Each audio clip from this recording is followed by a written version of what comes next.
Olá, tudo bem? Vitor Miranda aqui para mais um vídeo e hoje nós estamos no nosso segundo vídeo da Semana da Reversão. E nesse vídeo eu vou te explicar o processo que existe por detrás da reversão do diabetes tipo 2. E antes de começar, eu queria te contar que o vídeo 1 dessa semana foi esclarecedor para muitas pessoas, porque nele eu contei qual foi a maior descoberta da última década em relação ao diabetes tipo 2. Mostrei também qual que é a raiz do diabetes tipo 2, que por muitos anos foi um incógnito, foi um mistério para a ciência. E o mais legal disso tudo é que foram centenas de comentários positivos sobre o vídeo 1. E é muito legal ver esse tanto de pessoas interessadas em aprender mais sobre o diabetes tipo 2, controlar seus exames e atingirem a reversão. Porque até hoje, a grande maioria dos diabéticos tipo 2 e até as pessoas que não têm o diabetes acreditam que o diabetes é uma doença que te acompanha e causa prejuízos para sempre. Eu também mostrei no vídeo 1 quais são os dois órgãos vitais que são a chave do funcionamento de todo esse organismo que trata o excesso de açúcar no sangue, que regula o açúcar como um todo. E se você não assistiu esse primeiro vídeo, recomendo fortemente que você pare esse vídeo aqui, volta, assiste o vídeo 1 e depois vem para cá, porque senão as coisas vão ficar um pouco bagunçadas na sua cabeça. Conforme prometido, vamos falar nesse vídeo hoje qual foi a fake news de 1961 que literalmente mudou todo o rumo do diabetes e causou essa epidemia do diabetes que a gente vê hoje. Vou te falar também como que essa mentira foi fortemente divulgada e até hoje faz você jogar a culpa do diabetes para um alimento que é dito como proibido, que na verdade é delicioso e levou a culpa pela maioria das doenças que existem hoje. E o pior de tudo é que esse alimento, que esse ingrediente, ele é o grande segredo para a reversão do diabetes tipo 2. Como eu te contei, eu descobri tudo isso já no final da minha residência médica, onde eu estava estudando muito sobre esse assunto.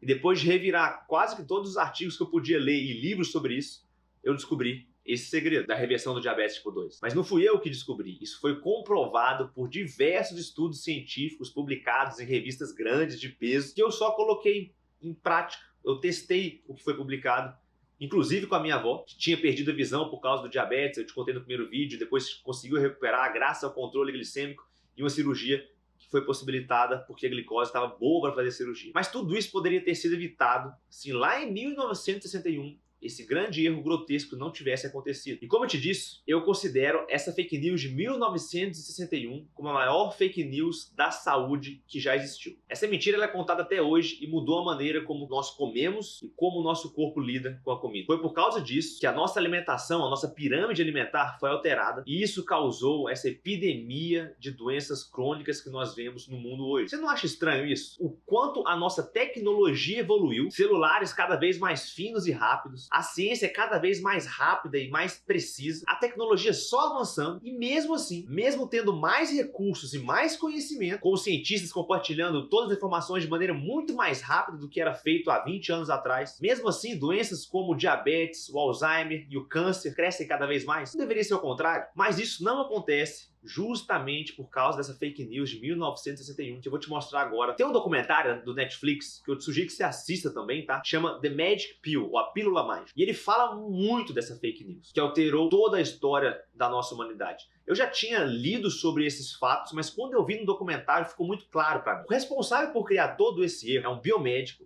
que se chamava Ancel Keys. O que aconteceu? Vou resumir brevemente aqui para vocês. Em 1961, o presidente americano era o Eisenhower. Naquele mesmo ano, Eisenhower sofreu um infarto, um ataque cardíaco. Nessa época, os ataques cardíacos eles não eram tão comuns quanto a gente ouve falar hoje. Ali era uma doença que estava surgindo e a gente não sabia praticamente nada dela. Ele teve esse ataque cardíaco e foi internado às pressas em um hospital americano e toda a mídia focou nisso, Imagina um grande nome hoje do nosso país tendo um problema sério de saúde e a mídia em cima. Foi a mesma coisa. E quando isso veio à tona na mídia, a população americana toda ficou com muito medo, porque ele era um sinal de poder ali e estava perdendo esse poder, perdendo a sua vida por causa de um problema que pouco se sabia sobre. E os noticiários só falavam disso e o povo estava com muito medo. E nesse momento, esse biomédico, esse Keys, a figura dele veio à tona. Por quê? Ele tinha muita influência no meio acadêmico. Enfim, existem até alguns bastidores de que ele era meio durão, assim, meio valentão, mas eu não vou falar disso aqui porque isso é boato, tá? Mas ele tinha suas influências no meio de pesquisa, no meio de ciência. E ele tinha uma crença muito forte de que os eventos cardíacos, um infarto, por exemplo, eram causados por excesso de gordura e colesterol. E até faz muito sentido se a gente for parar para pensar, porque quando infarta a veia, ali a artéria, que acontece?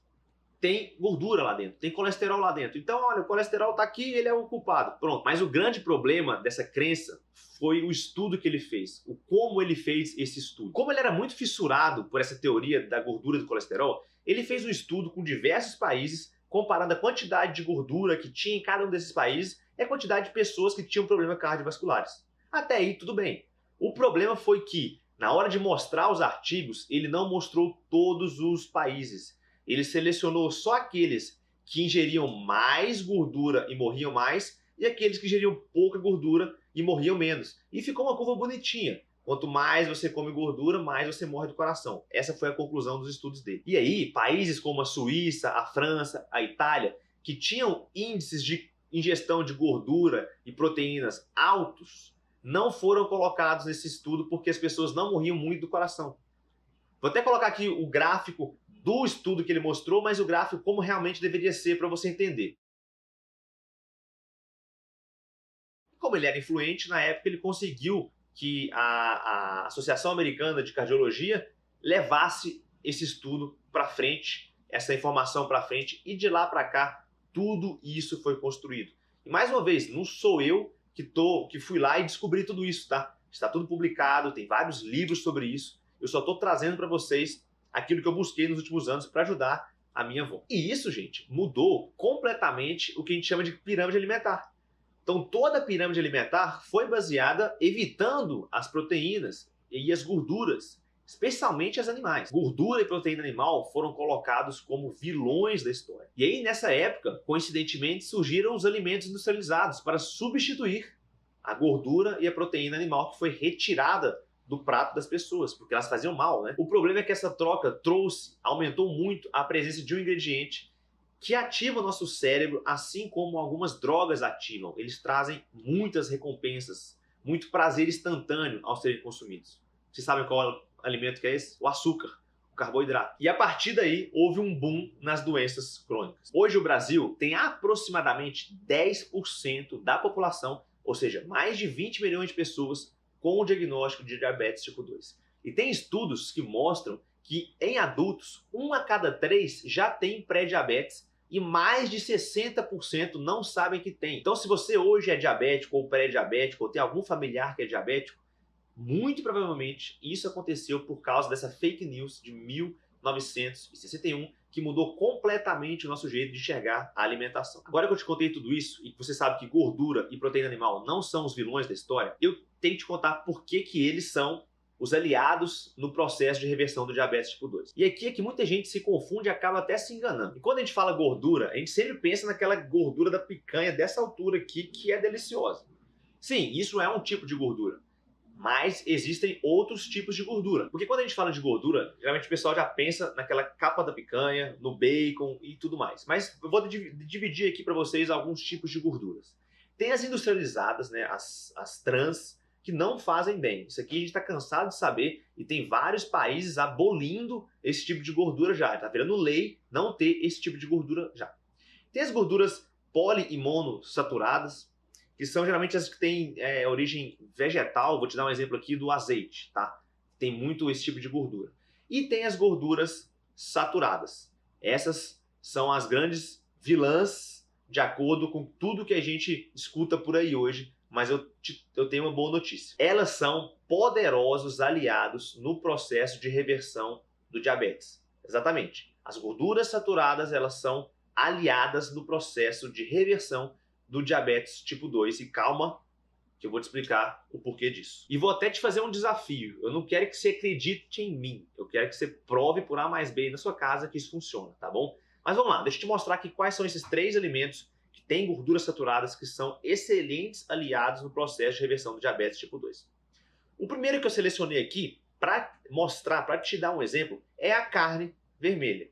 Aí a gente pensa, nossa, mas carne vermelha, todo mundo fala para mim que faz mal, que aumenta o colesterol, que entope a veia, que causa câncer e tudo mais. Pessoal, não existem evidências fortes para isso, tá? E a carne vermelha, ela tem altos níveis de proteína, que são fundamentais para o processo de saúde, tá? Dá muita saciedade, então é um excelente aliado no processo de quem está buscando emagrecimento. E, ó, zero açúcar. Para não falar que é zero, tem um graminha de açúcar a cada 100 gramas de carne. Então, assim, é praticamente isento de carboidratos e de açúcares nesse alimento. Ou seja, você come e a sua glicose fica praticamente no mesmo lugar ou até reduz. O segundo alimento que eu separei aqui, que tem essa gordura saturada, e eu não poderia deixar ele de fora de jeito nenhum, por ser um bom mineiro, é o leite, o queijo e seus derivados, tá bom? Mais uma vez, a gordura que tem no leite, que tem no queijo, é rica em vitamina A, D, K e E, que são vitaminas fundamentais para o bom funcionamento do nosso corpo, para a saúde óssea, para a saúde mental e para várias outras coisas. E, gente, tem um monte de pessoas gastando dinheiro com polivitamínicos ao invés de tomar um bom leite, de comer um bom queijo, com medo da gordura que está ali. Não é bem por aí, não é isso que vai te ajudar, tá bom? Confia que o leite integral e o queijo são aliados no processo de reversão do diabetes. Vamos agora para o terceiro alimento. E agora eu quis colocar um alimento aqui polêmico mesmo, tá? Que é o bacon. Nossa, o bacon ele é tido como junk food, né? É um alimento que não é bem-vindo nunca, mas não. Existem formas, né, e quantidades que você pode consumir do bacon, que aliás é bom pra caramba. Eu sou fã de bacon. Bacon com ovo e queijo para mim é um excelente café da manhã. E ele é um excelente aliado no processo de reversão, porque ele traz muita saciedade, ele tem bons níveis de proteína e as gorduras que estão ali não tem provas de que elas fazem mal para o seu diabetes. Mas é claro, se você comer 3 quilos de bacon por dia, você vai ganhar peso, porque tem muita caloria ali. Mas eu vou te explicar melhor como que a gente gerencia isso para não errar a mão e acabar fazendo com que o remédio vire veneno por causa da dose. Mas como eu te falei, quero que você faça um teste amanhã de manhã ou amanhã no seu almoço, por exemplo. Como você mede sua glicose todos os dias aí, você já deve ter uma média de como é que essa glicose está ficando, não tá? Você já sabe como é que ela fica depois do almoço, talvez depois do café da manhã. Então escolhe uma refeição que você já sabe como é que ela está ficando nos últimos dias e faz uma alimentação com esses alimentos. Leite, derivados, carne, queijo e bacon. Eu sugiro você fazer, sei lá, um ovo mexido, um omelete, alguma coisa com isso. Ovo, bacon e queijo. Coma esse café da manhã numa quantidade com bom senso, né, sem exageros. Mas também não precisa comer um pouquinho assim. Come bem, o que você acha que é legal ali. 3 ovos com fatia de queijo ali, um pouquinho de bacon, tá? Espera 2 horas e mede essa glicose. Me conta como que ela ficou. Você vai perceber que ela não sobe. Você vai perceber que talvez ela está mais baixa que ontem, que foi uma alimentação que você fez talvez com outros itens que tinham carboidratos que fazem o açúcar aumentar. Eu quero que você faça esse teste não só hoje, mas faz aí por uns 2, 3 dias e deixa no comentário aqui desse vídeo que eu quero ver, tá bom? Volta aqui e deixa que eu quero ver depois esse desafio. Vocês vão ver no medidor da glicemia o resultado do que eu tô falando. Porque isso aqui não é crença. É ciência, tá, pessoal? Tá mais do que provado a eficácia desse tipo de abordagem. Mas esses 3 alimentos, eles são só a pontinha de um iceberg, de uma lista enorme de alimentos que te proibiram de comer nos últimos anos. E ó, tem até doce no meio deles. Mas eu vou falar disso nos próximos vídeos, porque senão fica muita informação num lugar só. Eu queria mostrar para vocês a história do seu Olímpio, que já teve problemas cardíacos graves, ele já chegou a fazer uma cirurgia, ele abriu o peito por causa de um infarto. Diabético há muito tempo e cansado de, enfim, tentar vários terapêuticas para o diabetes, ele procurou informações e seguiu o caminho da reversão do diabetes tipo 2, mas eu vou deixar ele falar, é melhor ele falar do que eu mesmo. 12 anos que eu tô, mais ou menos 12 anos que eu tô diabético. Eu consultava sempre com um médico, ele pedia os exames, fazia o exame antecipado, levava para ele. Eu chegava, olhava os exames e não fazia nada. Eu só olhava o exame e falava assim, vai tomar mais essa medicação, mês que vem você volta. Só aumentava o remédio. Só aumentava o remédio. E com essa eu fui sempre tomando. Eu tomava um, depois passei a tomar 2, depois passei a tomar 3, do mesmo, um dia no dia. Depois veio um outro para ajudar esse terceiro. Fui até chegar na insulina. Antes de tomar insulina, eu tive um infarto. Esse infarto, por decorrência de tudo isso aí e de má alimentação. Uhum. Eu lembro que você me contou que teve que abrir o peito, né? Fez cirurgia para revascularização e tudo. Revascularização, a ponte e uma mamária. A ponte nós perdemos. Teve que seguir sem ela. Estou sem ela. Tá. E aí você chegou a ponto do diabetes piorar tanto, da glicose subir tanto, que teve que colocar insulina. O senhor ficou com a insulina quanto tempo? 3 anos seguidos. 3 anos tomando injeção cedo e de tarde. E tinha vezes que ela vinha cedo e durante o meio-dia e à tarde. E subia muito. 3 vezes. Né? 3 vezes ao dia. A minha glicemia glicada, ela estava alta antes da minha cirurgia. Chegou, estava 10,4. 10,4? Agora para 7,4. Tá. Com essa medicação e insulina, né? Isso. Eu comecei a dieta no dia 25 de fevereiro. 26, mais preciso. Fazendo um ano, então. Um ano. No dia 28 de fevereiro eu não tomei mais. 3 dias eu não tomei insulina mais. E não tomava mais a insulina, não tomava a metformina e a glicazida. Depois eu pego um papelzinho pra gente limpar. 120. 120 agora? Vou mostrar aqui, ó. 120. Olha lá. E eu tomei um café antes de vir pra cá. Antes de vir, então não tem nem 2 horas que você comeu, né? Não, tem uns 40 minutos. Show, 120. Excelente, até 140 é excelente. Então hoje você tá um ano mais velho, mas se sente quantos anos mais novo? Uns 20 anos. Nossa, é muita coisa. Uns 20 anos mais novo.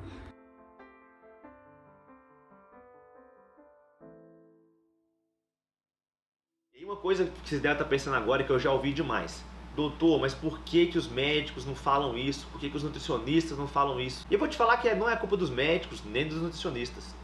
Eu não fui ensinado assim. Na minha faculdade, isso não foi ensinado assim. Os meus professores não foram ensinados assim. Nem os professores deles foram ensinados assim. Isso é coisa nova. E é preciso de talvez pessoas jovens como eu para trazer esse tipo de informação para você. Eu, como médico, fui formado e preparado para medicar doenças. E tudo que nós aprendemos gira em torno de medicar. Então é um sintoma, um remédio para uma doença. Só que a gente não aprende os processos de reversão dessa doença, porque isso é algo muito novo que só foi descoberto nos últimos anos. E é por isso que você nunca deve ter escutado que é possível reverter o diabetes tipo 2. Porque eu, médico, só fui ouvir isso nos últimos anos. Imagina você que não pesquisa e busca isso todos os dias. E é exatamente por isso que várias pessoas me perguntam: pô, mas você não tem um programa que ensina as pessoas a reverter o diabetes tipo 2? Para que eu consiga normalizar minha glicose, deixar de usar remédios enquanto eu vou revertendo meu problema? Eu tenho certeza que tem muita gente que vai querer continuar comigo depois dessa semana aqui. Por isso, no próximo vídeo, eu vou te explicar como você pode ser um dos primeiros a garantir a sua vaga, já que não vamos ter vagas para todo mundo, devido ao grande volume de visualizações que nós estamos tendo. E além disso, no próximo vídeo, eu vou te mostrar por que aquela insulina, né, a insulina que a gente usa, às vezes te prejudica mais no tratamento do diabetes tipo 2 e por que os remédios não resolvem de vez o problema do diabetes tipo 2. E acaba escondendo um perigo por vários anos que pode resultar numa bomba relógio se continuar sendo usados por décadas. E também vou responder as maiores dúvidas que surgiram durante essa semana aqui no nosso vídeo 3, tá? Então você não pode perder. E agora, antes de fechar, eu quero te pedir para deixar um comentário embaixo desse vídeo falando o que você tá achando dessa série de vídeos. O quão impactante isso foi e o quão impactante isso parece ser para sua vida hoje. Estamos combinados? Te vejo no próximo vídeo. Até mais. O meu nome é Samuel, tenho 58 anos, sou diabético do tipo 2. Estou aqui nessa manhã para fazer esse depoimento. A minha diabetes estava tão descontrolada, tão complicada, que ela já estava chegando na faixa de 350 a 400. Aí entrei no programa Liga da Saúde e vi uma reversão muito boa. Antes era muito alta e hoje, todo dia cedo, eu meço ela, é 110. E na parte da tarde, eu meço ela novamente, é 125. Eu não preciso mais de tomar os medicamentos. Estou aqui gravando este vídeo para muitos saber que tem resultado, que tem como a gente evitar muitas coisas. Porque chegou um ponto que eu tinha que tomar até insulina. Hoje já não vejo que me livrei dela, mas está muito bem. Então faço esse depoimento para o programa Liga da Saúde. Vamos ver aqui, ó. Depois de 2 horas do almoço, né, vó? Caprichou no almoço? Ixi, bastante. A carne lá. Olha quanto que deu aí.